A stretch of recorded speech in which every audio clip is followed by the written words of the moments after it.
Bienvenue dans ce nouvel épisode de 1Q2R, une question, deux réponses avec Alex Melius. Et Yannick Guay. Aujourd'hui, nous allons vous parler de cheveux. C'est Yannick qui m'a annoncé ce thème, mais je ne sais pas exactement d'où il sort. Dis-moi. Alors c'est une personne que je connais qui m'a posé cette question. Dis-moi Yannick, est-ce que tu veux parler de perte de cheveux la prochaine fois que vous faites un podcast? Je dis pourquoi pas. Alors parlons de perte de cheveux. Aujourd'hui, on ne s'est pas consulté, on ne sait ni l'un ni l'autre quel type de recherche on a fait. Je me suis dit que j'allais essayer de te surprendre aujourd'hui, Yannick, et d'aller un petit peu à l'encontre de mon raisonnement habituel. Mais pour commencer, je vais te laisser me dire un petit peu ce que tu as trouvé. Tu sens que Enfin, tu entends peut-être mon cœur battre là. Non, alors, Ça fait bi- le micro est pas assez sensible pour entendre ton cœur battre, mais Ah, je pense d'accord. qu'on va faire le tour de tout ce que tu as à dire. Après, on passera... Tout ce que j'ai à dire. Non, alors, On va pardon. voir. Tout ce que tu as à dire au sujet de la perte de cheveux, parce que j'ai pas assez de mémoire sur la carte SD sinon. Ouais, ok. Bah, j'ai beaucoup de choses à dire sur la perte de cheveux. Je pense que des fois tu vas peut-être rebondir sur ce que je dis. Oui. Hein, je pense que ce sera plus simple. Bon, bah on va commencer. Bon, déjà, je trouve que la perte de cheveux reflète parfaitement la problématique de notre société actuelle. Cette fameuse société moderne, rapide, basée sur l'esthétisme. Avec la perte de cheveux, on se focalise sur un problème qui n'en est pas un pour moi. C'est pas un problème, c'est plutôt un symptôme. Du coup, on essaye d'effacer ce symptôme par le biais de médicaments, de compléments, de remèdes soi-disant efficaces qui seraient plutôt des remèdes miracles, qui se veulent rapides et faciles à mettre en place, alors que les problèmes viennent d'ailleurs généralement, et que tant que nous n'avons pas réglé, ben, ça sert à rien en fait de cacher la merde sous le tapis, quoi. Les solutions miracles, est-ce que tu parles de ces téléphones qu'on peut voir ou appeler le 0836 machin chose et je ferai pousser vos cheveux? Non. Non, ok, c'est quoi ces remèdes miracles? Bah, ces remèdes miracles, ça va être par exemple certaines pommades qu'on peut se mettre, enfin shampoing, pommade ou autre, certains charlatans, ça je vais en parler aussi, ces charlatans des cheveux, comme je les appelle, qui essayent de vendre aussi des compléments alimentaires. Ouais, je vais en parler un peu plus loin après. Ok.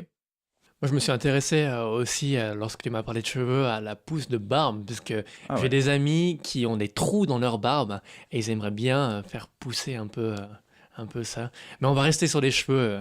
Je sais qu'il y a des petites brosses qu'on peut rouler. C'est comme des mini tondeuses à gazon, tu sais, ces trucs old school qu'on voyait dans Tom et Jerry, où tu frottais par terre et ça tournait.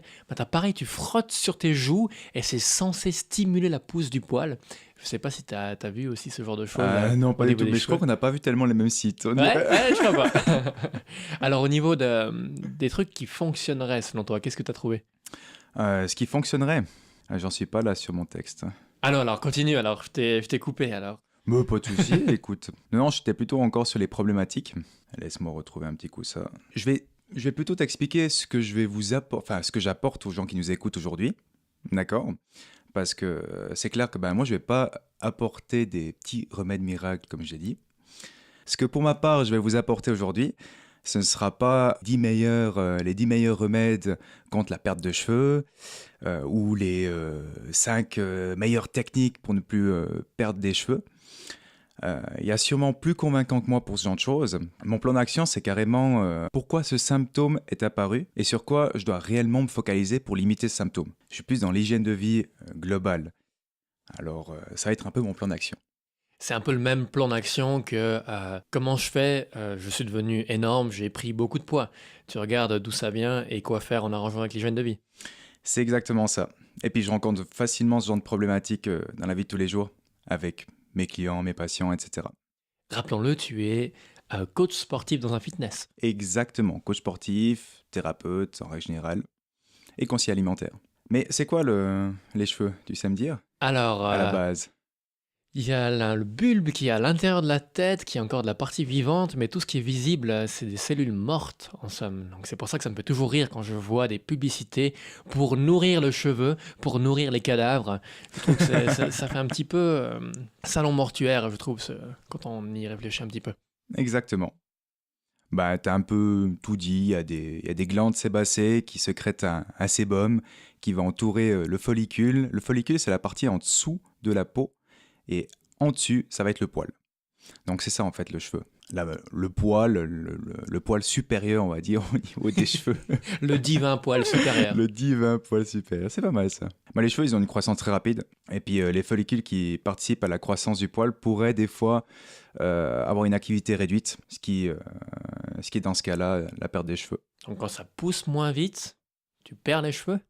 Alors, l'activité amoindrie au niveau des cheveux, au niveau des follicules, ouais, ferait perdre des cheveux, effectivement. Et puis, ce serait un des facteurs, on va dire, de problème au niveau de la calvitie, parce qu'il y aurait le facteur génétique, l'alopécie androgénétique, je ne sais pas si tu as déjà entendu parler. L'alopécie androgénétique. Non, non, c'est quoi ça? Alors, ça, c'est un facteur génétique qui ferait que tu serais atteint de calvitie. J'avais lu quelques articles là-dessus, comme quoi ben, ce genre de facteur fait que tu as une calvitie ou non. Est-ce que j'y crois ou bien pas? Ça, c'est une autre question. Mais dans ce cas-là, en fait, je t'ai coupé. Non, non, vas-y. Dans ces cas-là, les follicules capillaires seraient carrément hors service, en fait.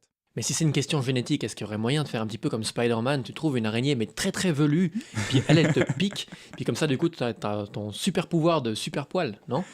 Ah, écoute, je sais pas. Faut qu'on essaye. Faudrait essayer. T'as une idée? Bah alors, je m'occupe des araignées, tu t'occupes de te faire piquer. On fait ça comme ça. Ouais, je vais aller chercher plutôt. Non, je vais pas dire la suite, parce que sinon ça va pas le faire. Qu'est-ce qu'il y a d'autre comme facteur? On a parlé des follicules qui deviendraient juste au fil du temps un peu plus paresseux. On a parlé un petit peu du facteur génétique. Il peut y avoir d'autres problématiques aussi avec les pertes de cheveux, plus graves comme le diabète de type 1, 2, etc. Plus en liaison avec l'insuline, donc du côté hormonal. D'autres problématiques empêchant la bonne circulation sanguine également. Sans oublier bien entendu les états de cancer. Et ça participerait vraiment à la perte de cheveux. Alors pour moi, c'est vraiment pas la problématique, mon Dieu, je perds des cheveux, c'est ça le problème.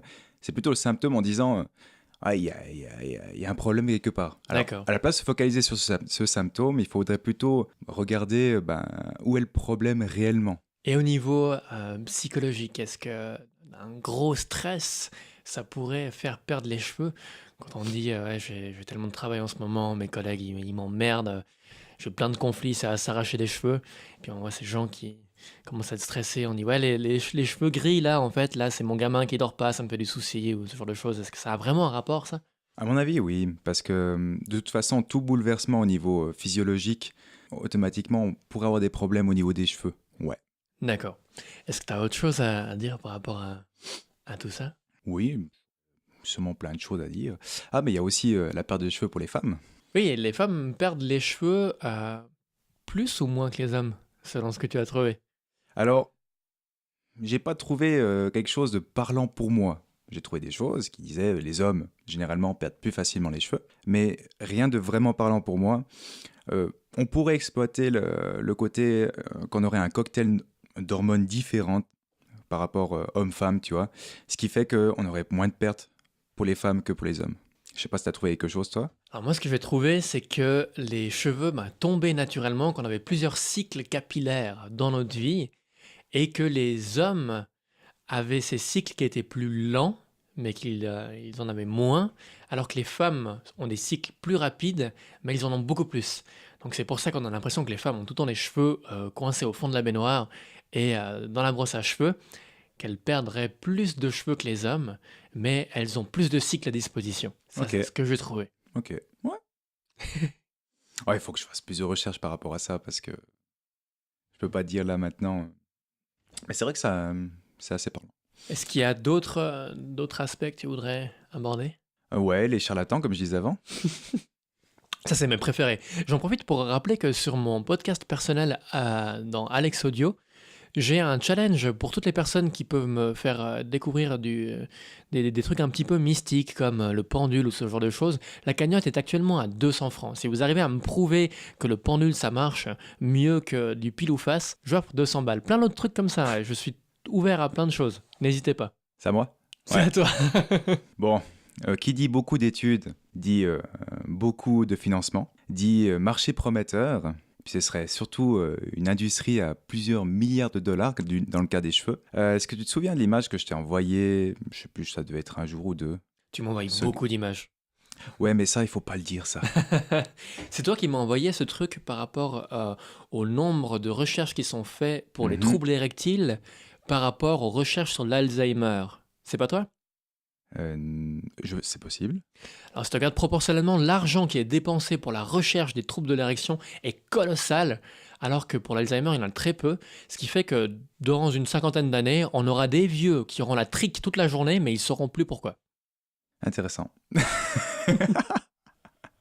Donc, c'était pas ça. C'était quoi ton Non, image? c'était pas ça. C'est un graphique qui montrait justement le nombre d'études qui a été réalisé entre 1864 et 2018. Je pense que Je me tu t'en souviens. souviens. Je Ouais, me ouais, souviens. ouais, ouais.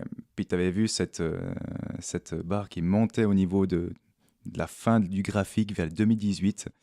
Ça veut dire que le marché est vraiment, vraiment prometteur. Tout ça pour dire que il faut faire gaffe vers qui on se tourne. Parce que quand il y a un marché prometteur, quand ça marche commercialement parlant, il y a de fortes chances qu'on tombe sur du bullshit. Alors, comment faire pour déceler les charlatans?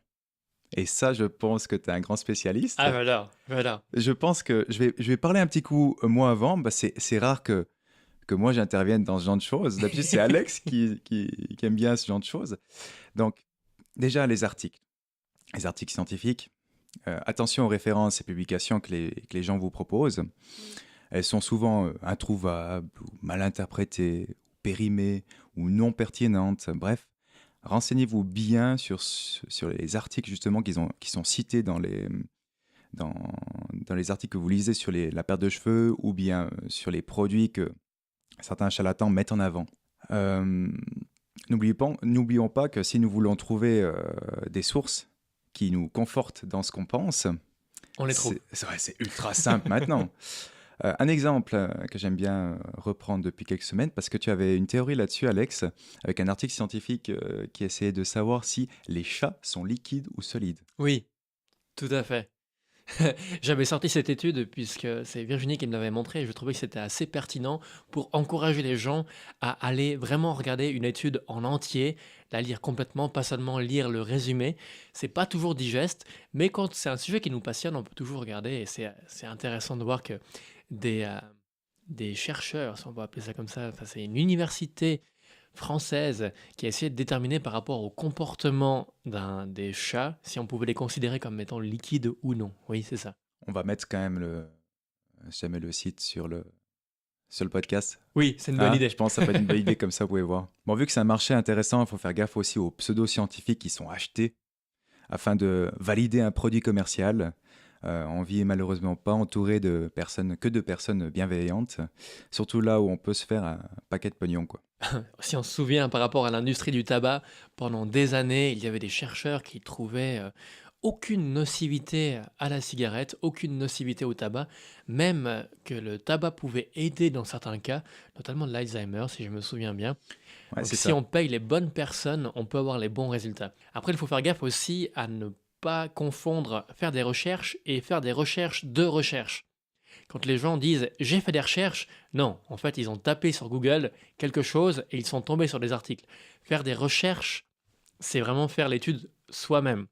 Après, je comprends que ce soit beaucoup plus simple à dire faire des recherches que faire des recherches de recherche, mais concrètement, pour moi, il y a une vraie différence là derrière. Et faire des recherches, c'est une chose, mais il faut essayer de remettre le rapport dans le contexte. Parce que on peut faire une recherche sur une molécule qui veut dire, tiens, ça c'est bénéfique pour telle et telle situation, mais cette molécule va jamais fonctionner seule. Ça va être multifactoriel. Il faut toujours essayer de faire un petit pas en arrière pour remettre les choses dans le contexte. Des compléments alimentaires. Tu as déjà entendu parler de compléments alimentaires pour les cheveux ou autres? Il y a des pilules pour tout. Ouais. Bah, pour moi, à ce niveau-là, la solution serait pas idéale. On entend parler de vitamine B6 pour les cheveux, d'acide aminé, de zinc, mais à moins d'avoir une grosse problématique de carence de fer, bien de règles abondantes pour les femmes, ces micros-aliments à eux seuls ne justifieraient pas une perte de cheveux excessive. À une carence en fer, ça peut provoquer une perte de cheveux. Par rapport à ferritine, je pense que ça peut être possible, ouais. Des sources que j'ai pu lire, après, pourquoi pas à se renseigner davantage. Je dis bien à eux seuls, hein, parce que c'est toujours multifactoriel, comme j'ai dit avant. Prendre un complément alimentaire pour limiter une inflammation, par exemple, mais en gardant une hygiène de vie bof-bof, une mauvaise gestion de notre temps, 10 cafés par jour et un mauvais sommeil, le complément alimentaire va pas faire grand-chose à mon avis. C'est pour ça que je dis, il faut remettre les choses dans le contexte. Complément alimentaire, il y a plus pertinent à faire que ça. T'as d'autres choses à dire par rapport à ces charlatans des cheveux qui tombent? Alors, j'ai pas cherché en particulier par rapport à ça. J'ai vu qu'il existait des massages de la tête pour réussir à faire repousser les cheveux. Après, je pense que c'est sûrement très agréable, beaucoup plus que ces coiffeurs qui foutent le feu aux cheveux des gens. Je sais pas si t'as vu ça. Les coiffeurs? Oui, oui, c'est un truc à ça, la mode. Je crois que c'est une technique italienne à la base. En fait, tu coupes les cheveux à la bougie plutôt que de couper au ciseau, ou sinon ils mettent un liquide inflammable et ils font flamber les cheveux puis ils coupent à mesure pendant que ça crame. C'est- Waouh! Alors là, je vois pas de logique. Pour le massage, je verrais une logique, mais alors là, je ne vois pas de logique, Moi quoi. non plus. Mais c'est super fun, hein, ça fait des vidéos super cool. Hein. Faut taper cheveux en feu chez le coiffeur sur YouTube, je pense que vous tombez sur des trucs. Essayez de taper en anglais, moi c'est comme ça que que j'ai tombé là-dessus. Visuellement, c'est sympa, hein, c'est fun. Comme tous ces trucs de charlatanisme, moi je trouve que c'est des spectacles qui sont vraiment fantastiques. Moi je suis un grand fan de prestidigitation. J'ai réussi à dire ce mot juste? Oh oui. Yeah! Alors ouais, j'aime beaucoup ça. Alors c'est toujours très distrayant. Ouais. Bon, les massages, ça pourrait avoir une certaine logique derrière. Faut savoir que les follicules sont alimentés par le sang, justement, qui circule dans le crâne. Il va être alimenté avec différents aliments, plus de l'oxygène. Il ne prend pas l'oxygène de l'air qui sont autour, justement, de notre crâne. Il ne prend pas l'oxygène par les poils, mais par le réseau sanguin. Donc, de masser, ça pourrait améliorer la circulation sanguine, éventuellement. Comme je dis, j'extrapole un petit peu, mais je ne sais pas, moi, avec source sûre, justement, si ça fonctionne ou bien pas. Dans le doute, pourquoi pas essayer de se masser un peu le crâne quand on prend une douche. Après, on va expliquer vraiment qu'est-ce qu'on peut mettre en place, mais pourquoi pas faire ça? Ça prend pas de temps, ça prend pas d'argent, contrairement aux charlatans comme on a expliqué avant, et ça pourrait être potentiellement efficace. Toi, moi j'ai un peu peur que ça fasse l'effet inverse. Quand je te parlais de massage de crâne, c'était sur des gens qui avaient pas un poil sur le caillou, vraiment rien du tout. Ouais. Je me dis que si tu te masses trop les cheveux, tu peux te les arracher un petit peu et en perdre encore plus. Ouais, non. Mais ouais. Bon, après, la circulation sanguine par rapport aux cheveux, ça a été quand même 2-3 fois démenti dans des sources. Je sais pas si tu avais vu. Alors, il y a, par exemple, ils ont fait le test. Ils ont pris, ils ont fait une sorte d'opération où ils allaient chercher les follicules des cheveux que tu as en arrière du crâne pour quelqu'un qui a une calvitie, et ils les replantent où tu as ta calvitie. Et du coup, après cette opération-là, ben, normalement, si le gaillard a une calvitie, normalement, il n'a pas un réseau sanguin optimal dans cette zone-là, ben, il s'avère que ses cheveux plantés, ben, ils fonctionnent très bien. Donc, est-ce que le réseau sanguin, comme j'expliquais avant, massage et tout ça, ça pourrait être optimal? Ben, certaines études penseraient le contraire, quoi. Alors d'après ce que tu me dis, il y a beaucoup d'études qui ont été faites sur des points spécifiques, que ce soit le fer, les réseaux sanguins ou Mhm. d'autres facteurs. Mais le mot du jour, je crois que c'est multifactoriel. Ouais, ouais. Mais c'est ça qui arrive quand on fait des études, c'est qu'on va se concentrer vraiment sur un petit point. On va dire ça, c'est intéressant. Le zinc, par exemple, on va reprendre le cas du zinc. C'est intéressant pour la pousse des cheveux. On va prendre ce cas-là, on va dire prenez du zinc. Alors que ben, le zinc, il ne fonctionne pas tout seul. Il y a plein de choses qui vont prendre en compte dans ce fonctionnement. Et je pense qu'on plus on fait d'études, plus on perd cette vision globale qu'on a de la santé. Et, c'est un petit peu dommage. Est-ce que tu avais cherché un petit peu c'est les opérations, les traitements qu'on peut avoir au niveau des cheveux pour... Ouais. Alors voilà, t'es en plein dedans, c'est la partie que j'ai vraiment recherchée, Attends, puisque... juste 2 secondes. Je suis Ok, désolé de non, te vas-y, pas de couper là. problème. Je suis désolé de te couper là parce qu'en fait, c'est la seule partie que j'ai pas cherchée. Bah c'est parfait. T'as vu, on a pas besoin de se concerter en fait. Ouais, Tout compte ouais. fait. Moi, je te laisse la parole pour ça. Oui, alors moi, je me suis intéressé à après, quand c'est trop tard, qu'est-ce qu'on peut faire? Puisque il faut savoir que la perte de cheveux, pour moi, c'est que social. C'est pas comme perdre de la masse musculaire ou perdre de la mobilité. C'est quelque chose que tu ne te rends pas compte au fur et à mesure de ta vie, à part si tu es coiffeur puis que tu bosses en face d'un miroir. Donc je trouve pas ça super handicapant. Je me dis que tu peux te réveiller un jour, merde, j'ai plus de cheveux, qu'est-ce que je fais? Alors j'ai regardé, j'ai trouvé plusieurs solutions. Par exemple, une casquette. Je trouve que c'est cool. Tu mets une casquette ou tu mets un chapeau, c'est monstre pratique.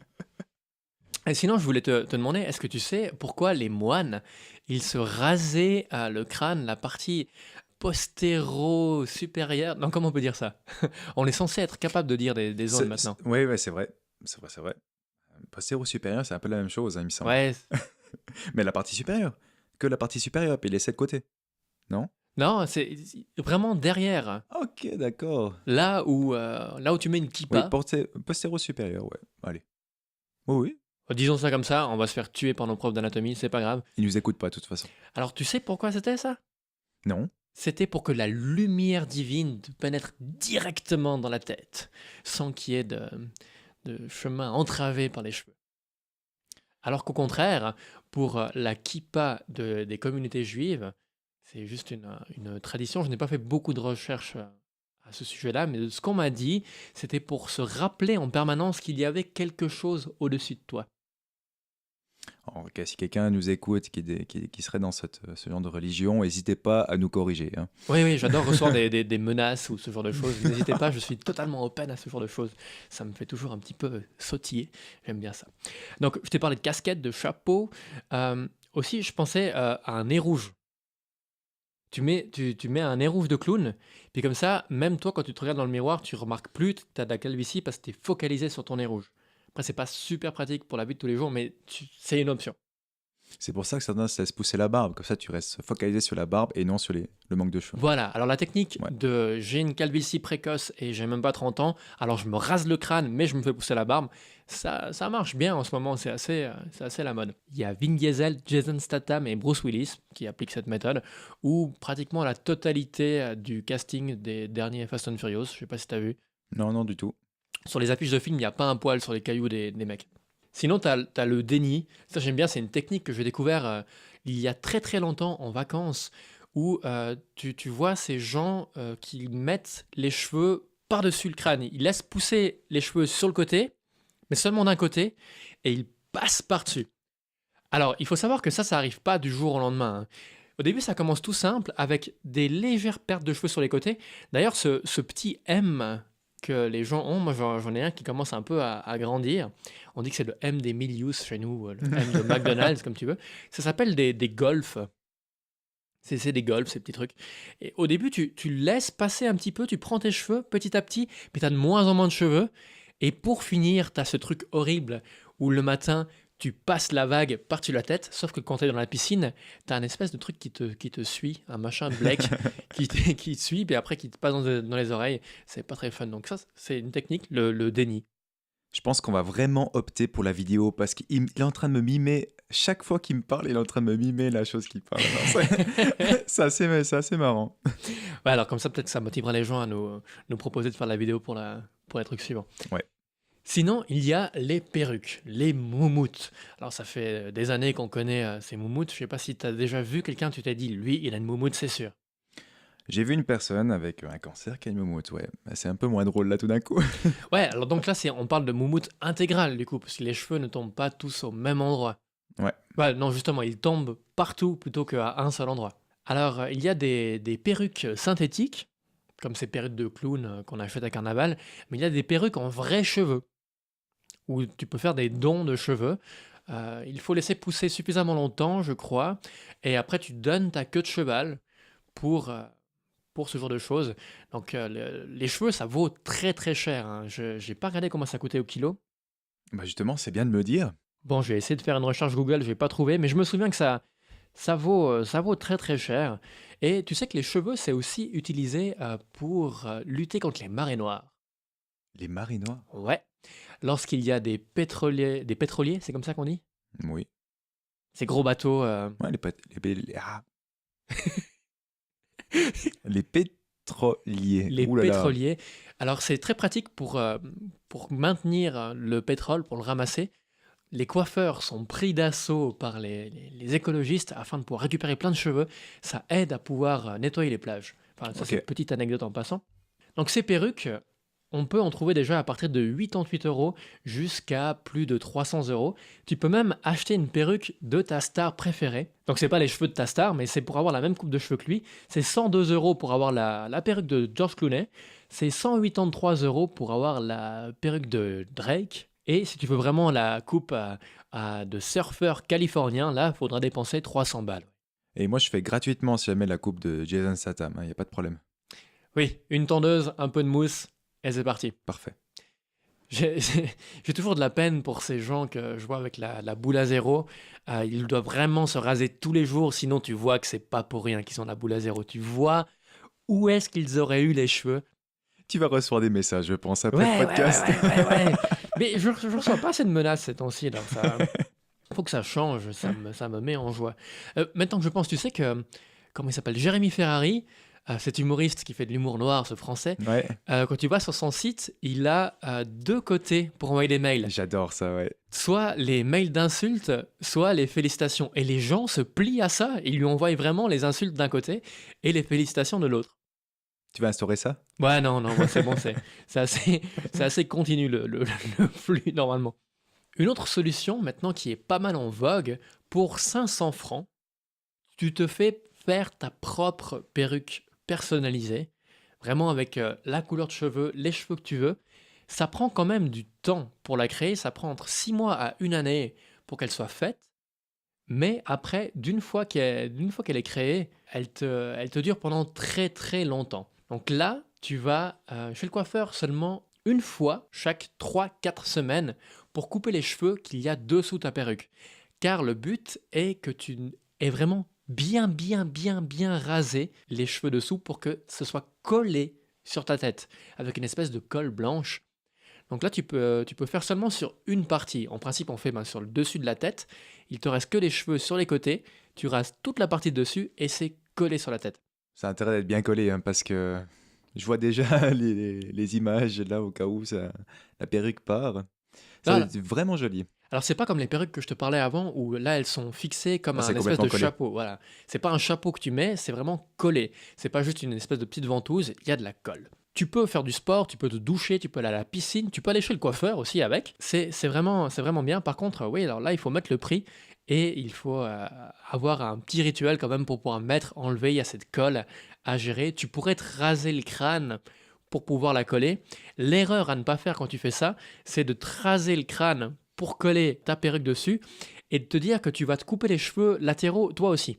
Non, c'est vraiment un métier d'être coiffeur pour réussir à bien gérer ce dégradé-là, parce que tu te retrouves avec des cheveux sur les côtés qui poussent et des cheveux sur le dessus qui poussent pas. Donc il y a pas mal de choses à mettre en place. Yannick ne réagit pas par rapport à ça. Non mais comment on peut mettre ça en place et se faire de l'argent là derrière? Je veux dire, c'est quand même complètement fou. On arrivait dans une société, mais vraiment complètement barge, moi je trouve, d'un côté esthétisme, en fait. Alors cette solution est en plein milieu, puisque ça te permet de ne pas avoir besoin de changer ton alimentation, tu peux continuer à faire n'importe quoi de ta vie, et tu ne passes pas sous le bistouri. Le déni, comme tu disais avant. Alors ces greffes, comme tu en as parlé brièvement, c'est une technique qui est assez cool, c'est une greffe de tes propres cheveux que tu déplaces. Comme tu l'as mentionné avant, on les prend sur les côtés, là où en principe ils tiennent bien, on en prend quelques-uns et on te les plante ailleurs, un par un. Ça prend à peu près entre 6 à 10 heures, je crois, l'opération. Ça coûte 6-7 000 balles si tu fais ça dans le coin, mais si tu vas faire ça en Turquie, ça peut te coûter beaucoup moins cher. La Turquie est devenue la capitale de la greffe capillaire. Entre 1800 balles et 2200 balles, tu as ton petit voyage pour aller te faire planter les cheveux. Tu as juste à payer ton avion jusqu'à Istanbul. Et après, là, le cabinet de chirurgie esthétique, comment on dit ça, le cabinet? Oui. Bref, l'endroit où tu te fais planter les cheveux sur le crâne s'occupe de tout. Tu es en pension complète dans un hôtel, top class. Tu te fais opérer, tu te fais planter tes cheveux et tu reprends ton avion, tu rentres. Ça te permet de pouvoir faire un petit peu de tourisme. Il y a tellement de gens qui se font faire cette opération-là, là-bas, qu'il y en a plein, il y a plein de Turcs qui rigolent sur le fait qu'ils devraient mettre le logo d'une personne avec la tête bandée sur le drapeau de la ville, car il y a tellement de gens qui sont en train de se balader avec ces pansements sur le crâne. Comme tu l'as dit avant, ça marche très très bien, et c'est une des opérations de chirurgie esthétique qui coûte le moins cher et qui est le plus fiable. Là, on ne parle pas d'injecter du Botox, on ne parle pas de te charcuter les choses, c'est vraiment juste en prendre d'un côté et on plante de l'autre. Alors pendant quelques semaines, t'as un peu une tête de con, puisque forcément que ces petits cheveux, ils n'étaient pas là à la base. Alors ça prend un petit peu de temps, mais après le résultat est vraiment pas mal. Vous pouvez aller voir sur internet, il y a des photos avant-après qui sont très très prometteuses. On arrive gentiment à une demi-heure d'émission. Je sais pas si t'as d'autres choses à rajouter, Yannick. Oui, oui, j'en aurais quand même pas mal. Mais on va pas faire trop long hein, quand même. Hein. T'as regardé un petit peu sur d'autres problématiques que les cheveux, comme les pellicules ou les cheveux gras secs. Non, je me suis pas trop attelé. Parlons très rapidement de pellicules et de cheveux gras et secs, parce que ça reste quand même pas une problématique. Comme j'ai dit avant, c'est pas un problème, c'est plutôt un symptôme. Mais ça reste quand même assez dans le langage parlé actuel, où on parle facilement de pellicules. Mon Dieu, merde, j'ai quand même pas mal de pellicules ou bien de cheveux gras. Moi, j'entends souvent parler de cheveux gras. Pour les pellicules, bah, ces squasmes de la peau nous mènent des fois à la vie dure, hein, comme je disais avant. Elles aussi sont plutôt un symptôme qu'un véritable problème. Dans ce cas-là, peut-être que le système hormonal est en ébullition à cause d'une inflammation. En fait, on remarque que ces petits bouts qui dépassent, ce serait plutôt une inflammation localisée dans la zone du crâne qui ferait s'effriter un petit peu la peau de cette zone. Et puis c'est très souvent lié au stress en fait, avec notamment beaucoup de manque de repos. Je me rends bien compte de ça, parce que moi je suis sujet aux pellicules. Au début, je pensais que je n'avais pas de pellicule, j'avais juste des bouts de tête qui partaient. Mais c'est ça, on a eu un cours cette semaine, la semaine passée d'ailleurs, là-dessus, sur le Exactement, ouais. système tégumentaire. Alors je ne savais même pas ce que voulait dire ce mot. Mais maintenant, je le sais, c'est des bouts de peau qui tombent. Et c'est vrai que pendant les périodes de stress, pendant les périodes où je dors moins, j'ai des pellicules. Puis les cheveux gras et secs, ben, on a parlé de sébum avant, et puis on veut toujours à tout prix éviter ces cheveux gras, donc ce sébum, alors que c'est notre ami. Le Ça fait, sébum est ton ami. ça fait toujours penser à la pub du lait, là. Ah, Et les produits laitiers sont ah, notre ami. elle me rend malade cette pub. Alors là, pensez, le sébum est notre ami. D'en avoir trop ou trop peu n'est encore une fois pas un problème. Il faut essayer de faire gaffe aussi à tous ces produits qu'on se met sur le crâne. Toi, tu te douches avec quoi? Alors moi, je suis un petit peu old school avec de l'eau. Ah, Toi, tu fais des bien. bains de boue ou des trucs comme ça? Non, encore une fois, je pense que la meilleure solution, c'est de laisser un petit peu en paix nos cheveux. Parce que on utilise tellement des produits miracles ou autres, avec plein de produits différents, un pour les cheveux, un pour le corps, etc. Il faut quand même se prendre un petit peu moins la tête. Se prendre la tête, c'est le bon mot là dans ce cas-là. Laisser un petit peu nos cheveux, comment dire, nos cheveux jeûner, on va dire, pas leur donner toujours des produits en permanence, ça peut être quand même une bonne solution pour éviter tout ce qui est cheveux gras et secs. Au début, c'est clair que ça fait un peu bizarre parce que si notre enfin, notre corps a l'habitude de recevoir des produits un peu chimiques, bah, il va surréagir au fait qu'il n'y ait que de l'eau. Donc, on peut alterner un petit peu avec des cheveux gras, des fois un peu secs, après de nouveau un peu gras. Mais au bout d'un moment, après 3 4 semaines, ben, ça se régule et puis vous avez de beaux cheveux, beaucoup moins luisants de graisse ou bien moins secs. Ça dépendra des personnes. Je suis sûr qu'on va recevoir un mail pour nous dire: vous n'avez pas parlé du no-poo. Qu'est-ce que c'est le no-poo? Alors non, pas du tout. Le no-poo, c'est tu fous rien en fait. Tu te laves pas les cheveux ni à l'eau ni à quoi que ce soit. Si je me trompe pas, c'est ça, hein. Non, je pense quand même avec de l'eau, ouais. Pourquoi pas. Puis par rapport à ce sébum, on entend parler des bien se brosser les cheveux pour éparpiller le sébum. Oui, pourquoi pas, bien brosser les cheveux, surtout si vous avez les cheveux longs comme moi, pour éviter les nœuds dessus. Mais simplement passer les doigts dans les cheveux, ça éparpillerait assez le sébum. Bon, au final, il faut faire quoi en fait pour ses cheveux? La prévention. Bah, on arrive toujours sur la même chose, hein, manger correctement sans prise de tête, vivre en se faisant plaisir, gérer le côté psycho-émotionnel, bouger, gérer notre sommeil, ça reste toujours la même chose en fait. Plus précisément, cherchez absolument à agir sur votre santé avec une petite action journalière. Qu'est-ce que vous pourriez changer? Qu'est-ce que vous pourriez faire de mieux tous les jours? Et rien que ça, si vous avez une problématique de cheveux, par exemple de perte de cheveux, vous pourrez agir dessus automatiquement. Pour moi, le meilleur soin capillaire, c'est de ne rien faire comme je disais avant. Et si tu fais rien et que tu perds quand même tes cheveux, tu te programmes une petite escapade en Turquie, puis après tout va bien. Exactement. Le petit mot de fin, foutez la paix à vos cheveux de temps en temps. Je crois qu'on va rester là-dessus. Vous pouvez nous poser des questions sur n'importe quel sujet. On va pouvoir répondre avec grand plaisir à ces questions-là. Moi, d'une manière un peu plus empirique, Alex avec son humour décalé et ses articles scientifiques qui font toujours autant rire. N'hésitez pas à nous envoyer un mail à 1q2rpodcast@gmail.com. On est aussi atteignable via nos pages Instagram, je pense qu'on répond assez là-dessus. Donc c'est MY Coaching et Alex Milios. Posez-nous des questions, comme ça au prochain épisode, vous allez pouvoir avoir nos 2 avis, une question, 2 réponses. Merci beaucoup, à la prochaine, ciao. À la prochaine, bye.